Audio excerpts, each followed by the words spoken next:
Hello students, today we shall be looking at realism in architecture and photography 1840 to 1965.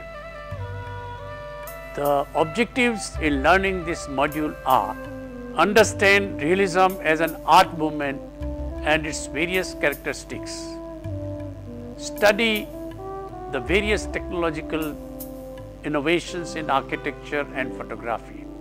Look at the key works in these fields. The components of this module are introduction, architecture, bridges, skyscrapers, photography, nadar and photography. We read about the changing times in our previous modules. Let us now move on to realism, another art and literary movement that was to remain the dominant theme for a very long time to come, or at least till 1965. Well, here we shall talk about the origins of realism as a movement in art, especially in the 19th century. You will see in the forthcoming modules a following revolting and or recognizance of realism in various ways. But let us now talk about why did realism emerge in the first place. From 1400 to 1800, Western art was dominated by Renaissance-inspired academic theories of idealized painting and high art, executed in the grand manner. Thereafter, caused partly by the huge social changes triggered by the Industrial Revolution, there was a great focus on realism of subject, that is, subject matter outside the high art tradition. The technological innovation of manufacturing mass-produced goods and photography have been an influential factor here. Crafts were replaced by manufactured goods. Guilds were no longer important to an artist's training. Some artists became committed political and social activists. Some artists became committed to political and social activism as industrialization and social unrest continued, while others retreated into their own imagination. A new figure on the art scene was the critic, whose opinions, published in the newspapers and journals, influenced buyers. Patronage became mainly the province of dealers, museums and private collectors. Both the art gallery and the museum as they exist today originated in the 19th century. Some artists took up photography and explored with the technology to create artworks that were as evocative as their painting. Some chose to create photographic reality on canvas in the same clarity as the photo. Some went a step further to differentiate between photography's detailed but superficial description of visual reality and a deeper, more human reality as a source of inspiration. They talked about photography's tendency to compress the illusion of depth and assert its flatness, its lack of an even focus across the picture plane, or sometimes the reverse, not to mention the lack of technological innovations. The term realism was promoted by the French novelist Jean Florey during the 1840s. Although it began in earnest in 1855 with an exposition by French painter Gustave Courbet. After one of his paintings, The Painter's Studio, had been rejected by the Universal Exhibition, Courbet set up his own marquee nearby and issued a manifesto to accompany his personal exhibition. It was entitled Le Realisme. By this time, the style of realism spread to almost all genres, including history painting, portraits, genre painting, and landscapes. For example, landscape artists went out to the provinces in search of a real France, setting up artistic colonies in places like Barbizon, as we have studied already. Realism was an attempt to represent subject matter truthfully, without artificiality and avoiding artistic conventions. Implausible, exotic, and supernatural elements. Emerging in the aftermath of the French Revolution of 1848, it sought to convey a truthful and objective vision of contemporary life. It was based on direct rural and urban working class life, scenes of street life, cafes and nightclubs, as well as increasing frankness in the treatment of the body, nudity and sensual subjects.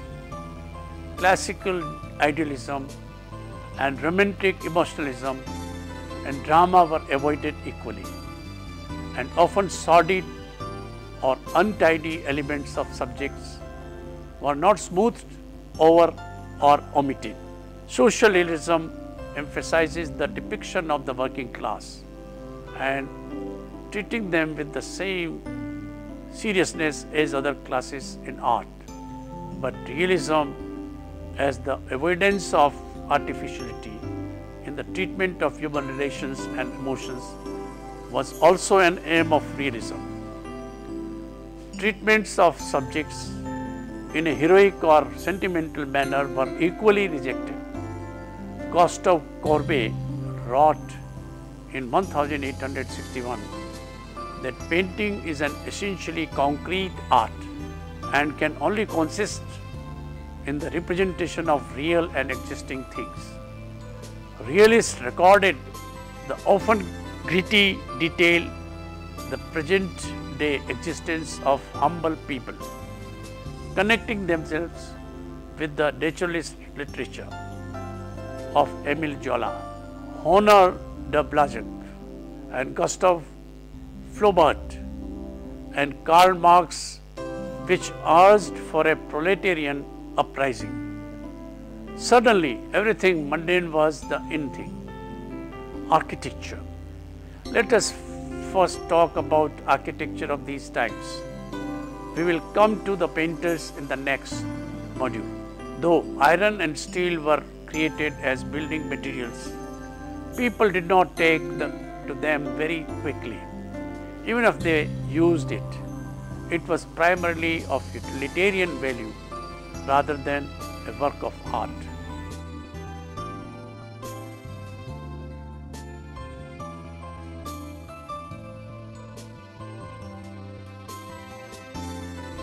When the Eiffel Tower, designed and built by Gustave Eiffel in 1832 to 1923 for the Universal Exposition of 1889, celebrating the centenary of French Revolution, was thrown open to public, it became so controversial that a petition demanding its demolition was circulated.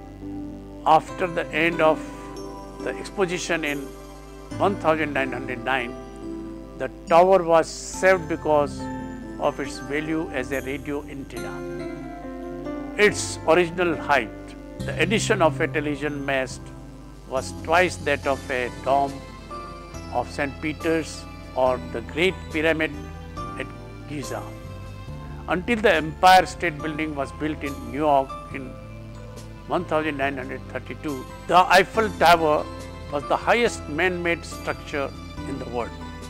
It quickly became an international symbol of advanced thought and modernity among artists, and was admired by public as a wondrous spectacle. The opera, A new city opera house designed by Charles Garnier is now one of the major Parisian landmarks.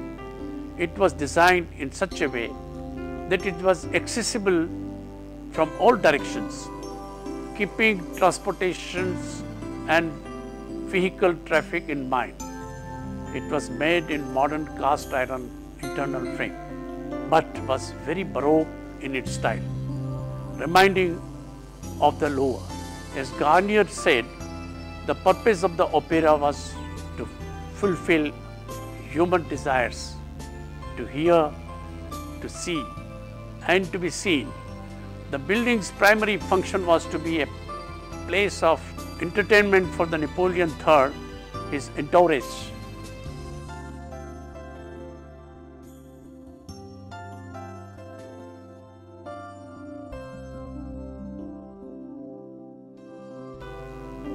Now we talk about the bridges. The industrializing countries, particularly the United States, with its great distances, needed better systems of transportation to keep up with the advances in communication and commerce. Since roads and railroads were constructed over rivers and ravines, this led to a new developments in the 19th century, bridge construction. Earlier, bridges were built according to the truss method. Now the principle of suspension bridge was used. Modern suspension bridges were built from the early 1800s using iron chains. But by the middle of the century, engineers had begun to see the advantages of using flexible cable made of steel wire. The greatest American bridge builders of the 19th century, the John A. Roebling 1806 to 1865 and his son Washington A. Roebling 1837 to 1927 were responsible for the Brooklyn Bridge. Two massive towers of granite were constructed at either end of the bridge. They were linked by 4 huge parallel cables, each containing more than 5,000 strands of steel wire. The steel, which was spun on the side, supported the roadways and pedestrian walkways.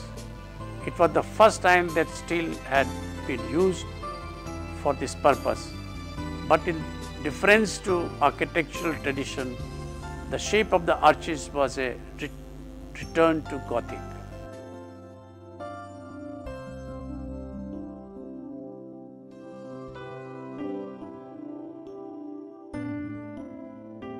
The skyscraper. By the second half of the 19th century, a new type of construction was needed to make more economical use of land. The problem with existing masonry was the heavy base, thicker construction at the foundation, increased cost of material and the overall weight of the structure. Steel and concrete were stronger than the traditional materials, allowing flexibility in reaction to wind and other pressures. The power-driven electric elevator was another necessity for high-rise construction. The two was resolved. The skyscraper could now be made for various purposes: offices, residences, multi-story factories, department stores, auditoriums, and other facilities for mass entertainment. The Wainwright buildings at St. Louis is a 10-story office building built in 1890 and 91. Is one of the finest examples of early high-rise building. It was designed by Denkmar Adler and Louis Sullivan in the Palazzo style and built between 1890 and 1891.